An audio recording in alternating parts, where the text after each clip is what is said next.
ಒಂದು ಕಾರ್ಯಕ್ರಮವನ್ನು ನಾವು ರೂಪಿಸಿಕೊಂಡಿದ್ದೇವೆ. ಸೊ 50 ಜನ ಮಕ್ಕಳು ಎಲ್ಲಾ ರೀತಿಯಲ್ಲೂ ಕೂಡ ಅವರು ನಮ್ಮ ಮಕ್ಕಳೇ ಅನ್ನೋ ರೀತಿಯಲ್ಲಿ ಅವರನ್ನು ಬೆಳೆಸಬೇಕು. ಆ 50 ಜನ ಮಕ್ಕಳು ಸಮಾಜಕ್ಕೆ ಯಾವ ರೀತಿ ಅವರು ತಮ್ಮನ್ನ ತಾವು ಸೇವೆಯಲ್ಲಿ ತೊಡಗಿಸ್ಕೊಳ್ತಾರೆ ಅನ್ನೋದು ಕೂಡ ನಾವು ನೋಡ್ಬೇಕಾಗಿದೆ. ಆ ರೀತಿಯ ಒಂದು ಪ್ರಯತ್ನ ನಮ್ಮ ಆರೋಹಿ ಫೌಂಡೇಶನ್ ಇಂದ ಈಗ ಪ್ರಾರಂಭ ಆಗಿದೆ ಅನ್ನೋದನ್ನ ತಮ್ಮ ಗಮನಕ್ಕೆ ತರ್ತಾ ಇದ್ದೇನೆ. ಮತ್ತು ಈ ಒಂದು ಆರೋಹಿ ಫೌಂಡೇಶನ್ ಅಲ್ಲಿ ನಾವು ಇದು ಒಂದು ಪಬ್ಲಿಕ್ ಟ್ರಸ್ಟ್ ಆಗಿ ರೂಪುಗೊಂಡಿದೆ. ಈ ಪಬ್ಲಿಕ್ ಟ್ರಸ್ಟ್ ನಲ್ಲಿ ನಾವು 7 ಜನ ಸದಸ್ಯರಿದ್ದೇವೆ. ಅದು ನನ್ನ ಹೆಸರು ಟಿ ವಿ ರಾಜು, ಆಗ್ಲೇ ಪರಿಚಯ ಮಾಡಿಕೊಟ್ಟಿದ್ದಾರೆ. ನಾನು ಇದಕ್ಕೆ ಚೇರ್ಮನ್ ಆಗಿದ್ದೇನೆ ಮತ್ತು ನಮ್ಮ ಹಿರಿಯರಾದಂತಹ ಗಣಪತಿ ಹೆಗಡೆ ಅವರು ಇದಕ್ಕೆ ಉಪಾಧ್ಯಕ್ಷರಾಗಿದ್ದಾರೆ ಮತ್ತು ಸುಧಾ ಶಾಂಡಿಲಿಯನ್ ಅವರು ಸೆಕ್ರೆಟರಿ ಆಗಿದ್ದಾರೆ. ಅವರು farmer professor, retired professor from Vijaya college. ಮತ್ತು ಮಹೇಶ್ ಬಿ ಅಂತ ಬ್ಯಾಂಕರ್ ಮತ್ತು ಎಜುಕೇಶನಿಸ್ಟ್, ಅವರು ಟ್ರೆಷರ್ ಆಗಿದ್ದಾರೆ. ಮತ್ತು ಹೇಮಲತಾ ಎನ್ ಅಂತ ಹೇಳಿ ಅವರು ಕೂಡ ವಿಜಯ ಕಾಲೇಜ್ ಪ್ರೊಫೆಸರ್.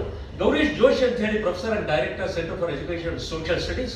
ಮತ್ತು ಭಾವನಾ ಮುರಳೀಧರ್ ಅಂತ ಹೇಳಿ ಅವರು ಹೈಕೋರ್ಟ್ ಅಡ್ವೊಕೇಟ್, ಅವರು ಕೂಡ ನಮ್ಮ ಆರೋಹಿ ಫೌಂಡೇಶನ್ ನ ಒಬ್ಬ ಟ್ರಸ್ಟಿ ಆಗಿದ್ದಾರೆ. ಹೀಗೆ 7 ಜನ ಟ್ರಸ್ಟಿಗಳಿಂದ ಕೂಡಿದಂತ ಸಂಸ್ಥೆ. ಇದಕ್ಕೆ ಮಾರ್ಗದರ್ಶನ ಮಾಡಲಿಕ್ಕೆ ನಾವು ಒಂದು ಬೋರ್ಡ್ ಆಫ್ ಅಡ್ವೈಸರ್ಸ್ ಅಂತ ಹೇಳಿ ಕೂಡ ನಾವು ಒಂದು ಮಾಡ್ಕೊಂಡಿದ್ದೇವೆ. ಆ ಬೋರ್ಡ್ ಆಫ್ ಅಡ್ವೈಸರ್ಸ್ ನಲ್ಲಿ ಅದು ತಮಗೂ ಕೂಡ ಕೊಟ್ಟಿದ್ದೇವೆ ನಾವು. ಜಸ್ಟಿಸ್ ಎನ್ ಕುಮಾರ್ ಅವರು retired judge from high court of Karnataka, ಅವರು ಕೂಡ ನಮ್ಮ ಮಾರ್ಗದರ್ಶಿಗಳು, ಬೋರ್ಡ್ ಆಫ್ ಅಡ್ವೈಸರ್ಸ್ ಮೆಂಬರ್ ಅವರು. ಶ್ರೀನಿವಾಸ್ ವೆಂಕಟೇಶ್ ಅಂತ ರಿಟೈರ್ಡ್ IAS ಆಫೀಸರ್, ಅವರು ಕೂಡ ಅವರು ಗವರ್ಮೆಂಟ್ ಆಫ್ ಇಂಡಿಯಾ ಸೇವೆಯಲ್ಲಿ ಇದ್ದಂಥವರು, ಅವರು ಕೂಡ ಇದ್ದಾರೆ. Doctor MK Sridhar eminent education and Padmashri award ತಮಗೆಲ್ಲ ಗೊತ್ತಿರುವ ಹಾಗೆ, ಅವರು ಕೂಡ ಇದ್ದಾರೆ. Doctor DR Ramakrishna educationist and also pro chancellor of Vyasa university, ಅವರು ಇದ್ದಾರೆ. Doctor JP Prakash IRS officer and founder Samutkarsha IAS academy, ಅವರು ಕೂಡ ಇದ್ದಾರೆ. ಬಾಬು ಸಂದೀಪ್ ಅಂತ ಹೇಳಿ coach and board member India for IAS, ಅವರು ಇದ್ದಾರೆ. Sunil Bangalore ex senior corporate executive and leadership coach, ಅವರು ಇದ್ದಾರೆ. ಸತೀಶ್ ಅಂಡ್ ಬೆಳ್ಳೂರ್ ಅಂತ ಹೇಳಿ corporate coach and literary author, ಅವರು ಇದ್ದಾರೆ. Narasimhan M industries and trustee, doctor DMD Jyothi memorial education trust, ಅವರು ಇದ್ದಾರೆ. Doctor Srikantha Swamy education and head centre for research and innovation in education, Swami Vivekananda foundation for teachers. So ಎಲ್ಲರೂ ಕೂಡ ಈ 10 ಜನರು ಕೂಡ ನಮ್ಮ ಬೋರ್ಡ್ ಆಫ್ ಅಡ್ವೈಸರಿ ಬಾಡಿನಲ್ಲಿ ಇದ್ದಾರೆ. ಅವರೆಲ್ಲರೂ ಮಾರ್ಗದರ್ಶನವನ್ನು ನಾವು ಪಡಿತಾ ಇದ್ದೇವೆ. ಅದರಿಂದ ಎಲ್ಲರೂ ಕೂಡ ನಾವು ಇದಕ್ಕೆ ಕೈ ಜೋಡಿಸಿದ್ದೇವೆ. ಮತ್ತು ಈ ಆರೋಹಿ ಫೌಂಡೇಶನ್ ನ ಮುಖ್ಯ ಉದ್ದೇಶ ಏನಿದೆ, ಆ ಉದ್ದೇಶವನ್ನು ನೆರವೇರಿಸಲಿಕ್ಕೆ ಸೊ ಎಲ್ಲರ ಸಹಕಾರವನ್ನು ನಾವು ಬೇಡ್ತಾ ಇದ್ದೇವೆ. ಆದ್ರಿಂದ ತಾವು ತಮ್ಮ ಪತ್ರಿಕೆಗಳಲ್ಲಿ ಬಹುಶಃ ಈ ವಿಚಾರವನ್ನು ತಾವು ಪ್ರಸ್ತುತಪಡಿಸಿದ್ದೆ, ಅದರಲ್ಲಿ ಬಹಳ ಜನ ಮಕ್ಕಳಿಗೆ ಇದು ತಲುಪತ್ತೆ, ತಂದೆ ತಾಯಿಗಳಿಗೆ ತಲುಪತ್ತೆ. ಆದ್ರಿಂದ ನಮ್ಮ ಸದುದ್ದೇಶ ಏನಿದೆ ಅದು ನಾವು ರಿಯಲೈಸ್ ಮಾಡ್ಕೊಳ್ಳೋದಕ್ಕೂ ಕೂಡ ಅದು ಸಹಾಯ ಆಗುತ್ತೆ ಅಂತ ಹೇಳಿ ನನ್ನ ಮಾತುಗಳನ್ನ ಮುಗಿಸ್ತೇನೆ. ತಮ್ಗೆಲ್ಲರಿಗೂ ನಮಸ್ಕಾರ. ನಿವಾಸಿ ಕಾರ್ಯಕ್ರಮ ಇದೆ, ಅಂದ್ರೆ ಹಾಸ್ಟೆಲ್ ವಿದ್ಯಾರ್ಥಿಗಳು ಇರಬೇಕು. ಹಾಸ್ಟೆಲ್ ಮತ್ತು ಕಾಲೇಜು ಇರುವಂಥದ್ದು ತಾತುಗುಣಿಯಲ್ಲಿ ಇರತಕ್ಕಂಥ Jyothi institute of commerce and management, ಈ ಸಂಸ್ಥೆಯ ಆಶ್ರಯದಲ್ಲಿ ಇರುತ್ತೆ. ಇದರಲ್ಲಿ ಸೆಕೆಂಡ್ PUC ಆದ ನಂತರ ಪ್ರಾರಂಭದ ಹಂತದಲ್ಲಿ ಒಂದು ಆನ್ಲೈನ್ ಪರೀಕ್ಷೆ ಇರುತ್ತೆ. ಆನ್ಲೈನ್ ಪರೀಕ್ಷೆಯಲ್ಲಿ ಹೆಚ್ಚು ಅಂಕ ಪಡೆದವರಿಗೆ ಫಿಸಿಕಲ್ ಪರೀಕ್ಷೆ ಬೇರೆ ಬೇರೆ ಕೇಂದ್ರಗಳಲ್ಲಿರುತ್ತೆ. ಆ ಮಗುವಿಗೆ ಎಲ್ಲಿ ಹತ್ತಿರ ಆಗುತ್ತೋ ಆ ಕೇಂದ್ರದಲ್ಲಿ ಬರೀಬಹುದು. ಇವು ಎರಡರಲ್ಲಿಯೂ ಅತ್ಯುತ್ತಮ ಅಂಕ ಗಳಿಸಿದವರಿಗೆ ನಾವು ಕ್ಯಾಂಪಸ್ನಲ್ಲಿಯೇ ಅವರಿಗೆ ಇಂಟರ್ವ್ಯೂ ಮಾಡ್ತೀವಿ. ಅಲ್ಲಿಂದ 50 ಜನ, ಅದರಲ್ಲಿ ಈಗ ಅಂದ್ಕೊಂಡಿರೋದು 25 ಹೆಣ್ಮಕ್ಳು 25 ಗಂಡು ಮಕ್ಕಳು ಅಂತ.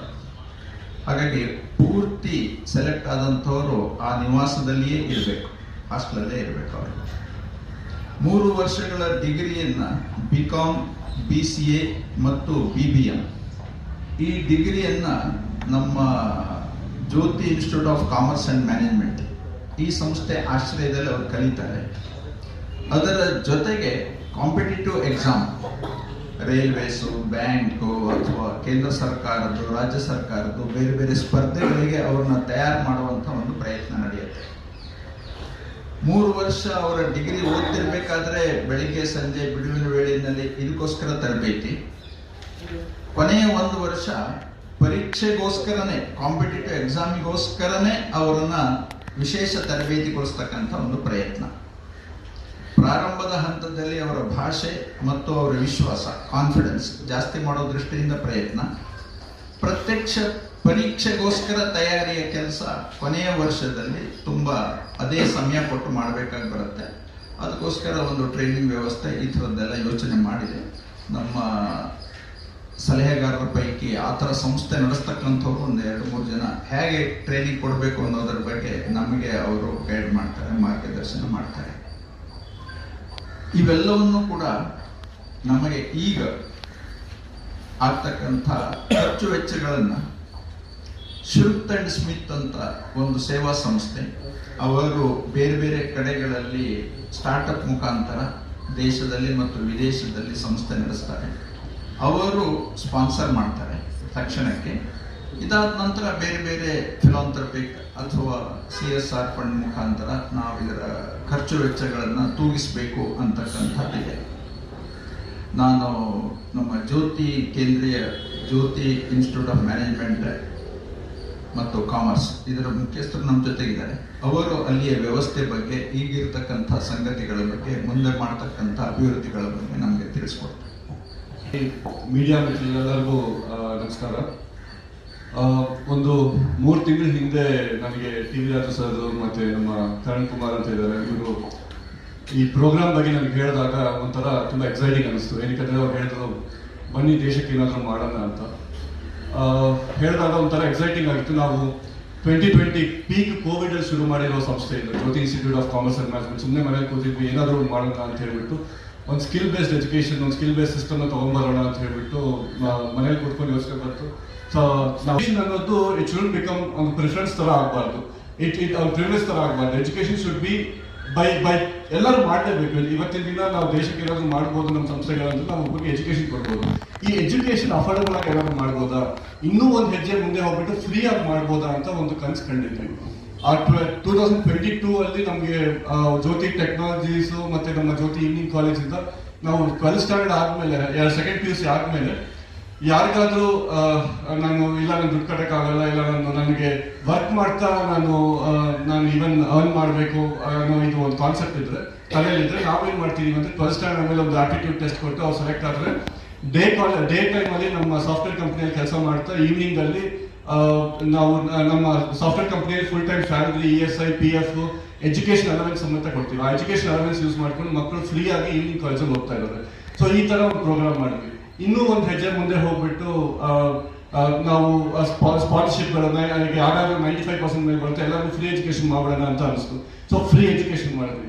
ಅದಾದ್ಮೇಲೆ TV ರಾಜು ಸರ್ ನಾವು ನಮ್ಮ ಗವರ್ನಿಂಗ್ ಕೌನ್ಸಿಲ್ ಬೋರ್ಡ್ ಅಲ್ಲಿ ಹೀಸ್ ದಿ ಚೇರ್ಪರ್ಸನ್. ಸೊ ನಮ್ಮ ಬೋರ್ಡ್ ಬಂದಾಗ ಪ್ರಪೋಸ್ ಮಾಡಿದ್ರು ಈ ತರ ಒಂದು IAS ಆಫೀಸರ್ಸ್ ಪ್ರಿಪೇರ್ ಮಾಡೋಣ, ಒಂದು ಕಾಂಪಿಟೇಟಿವ್ ಎಕ್ಸಾಮ್ಸ್ ಪ್ರಿಪೇರ್ ಮಾಡೋಣ ಅಂತ ಹೇಳಿದಾಗ ಬಿಕಾಸ್ ಇದೇ ಒಂದು ಐಡಿಯಾ ಇದ್ದಿದ್ದೆ, ಇದು ಫ್ರೀ ಎಜುಕೇಶನ್ ಯಾವತ್ತೊಂದು ದಿನ ಬರಲೇಬೇಕು. ಇವತ್ತಿನ ದಿನ ಜ್ಯೋತಿಯಲ್ಲಿ ಆಲ್ಮೋಸ್ಟ್ 120-130 ಜನಕ್ಕೆ ಫ್ರೀಯಾಗಿ ಎಜುಕೇಶನ್ ಸಿಗ್ತಾರೆ. ಇದು ಇನ್ನೂ ಮುಂದೆ ಹೋಗುತ್ತೆ, ಚೆನ್ನಾಗಾಗತ್ತೆ ಅಂತ ಹೇಳಿ ನಾವೆಲ್ಲರಿಗೂ ತುಂಬಾ ಎಕ್ಸೈಟ್ಮೆಂಟ್ ಬಂತು. ಒಂದು ನಿಮಿಷ ಯೋಚನೆ ಮಾಡಿದ್ರೆ ಸರಿ ಸರ್ ಮಾಡ್ಬಿಡೋಣ ಅಂತ ಹೇಳ್ಬಿಟ್ಟು ಅವತ್ತೇ ಅರ್ಪಣೆ ಕೊಟ್ವಿ. ಇವರೆಲ್ಲರಿಗೂ ಒಂದು ಸಪ್ರೇಟ್ ಹಾಸ್ಟೆಲ್ ಮಾಡ್ತಾ ಇದೀವಿ. ಬರೀ ಈ ಎಕ್ಸಾಮ್ಸ್ ಬರೋಂಥವ್ರಿಗೆ ಸಪ್ರೇಟ್ ಹಾಸ್ಟೆಲ್ ಇರುತ್ತೆ. ಸೊ ದಟ್ ಅವ್ರಿಗೆ ಬೇರೆಯವ್ರ ಜೊತೆ ಬೇರೆ ಡಿಸ್ಟರ್ಬೆನ್ಸಸ್ ಇರಲ್ಲ, ಏನು ಇರಲ್ಲ. ಅವ್ರು ಸಪ್ರೇಟ್ ಹಾಸ್ಟೆಲ್ ಇರ್ತಾರೆ. ಕ್ಯಾಂಪಸ್ ಅಲ್ಲೇ ಫುಲ್ ಗ್ರೀನ್ ಕ್ಯಾಂಪಸ್, ತುಂಬಾ ಚೆನ್ನಾಗಿರುತ್ತೆ. ಆಲ್ಮೋಸ್ಟ್ 60% ಆಫ್ ಕ್ಯಾಂಪಸ್ ಎಲ್ಲಾ ತರ ಮರಗಳು ಇರುತ್ತೆ. ಕಂಪ್ಲೀಟ್ ಗ್ರೀನ್ ಕ್ಯಾಂಪಸ್ ಅಲ್ಲಿ ಒಂದು ಒಳ್ಳೆ ಎನ್ವೈರನ್ಮೆಂಟ್ ಅಲ್ಲಿ ಇತ್ತು. ಓದ್ಕೋತಾರೆ. ಬೆಳಗ್ಗೆ ಕ್ಲಾಸಸ್ ಇರುತ್ತೆ. ಈ ಆರೋಹಿ ಫೌಂಡೇಶನ್ ಈ ಟ್ರೈನಿಂಗ್ ಬಂದವ್ರಿಗೆ ಬೆಳಗ್ಗೆ 9:30 3 ಗಂಟೆ ತನಕ ರೆಗ್ಯುಲರ್ ಕ್ಲಾಸಸ್ ನಡೆಯುತ್ತೆ. 3:30 UPSC ಮತ್ತೆ ಬೇರೆ ಕಾಂಪಿಟೇಟಿವ್ ಎಕ್ಸಾಮ್ಸ್ಗೆ Jyothi institute of commerce and management ತಾತಗುಣಿಯಲ್ಲಿ ಕನಕಪುರ ರೋಡ್ 5 ಜಂಕ್ಷನ್ ಇಂದ ಕರೆಕ್ಟ್ ಆಗಿ 2 ನಿಮಿಷ. ಸಿಲ್ಕ್ ಇನ್ಸ್ಟಿಟ್ಯೂಟ್ ಮೆಟ್ರೋ ಸ್ಟೇಷನ್ ಇಂದ 5 ನಿಮಿಷ ಆಗುತ್ತೆ.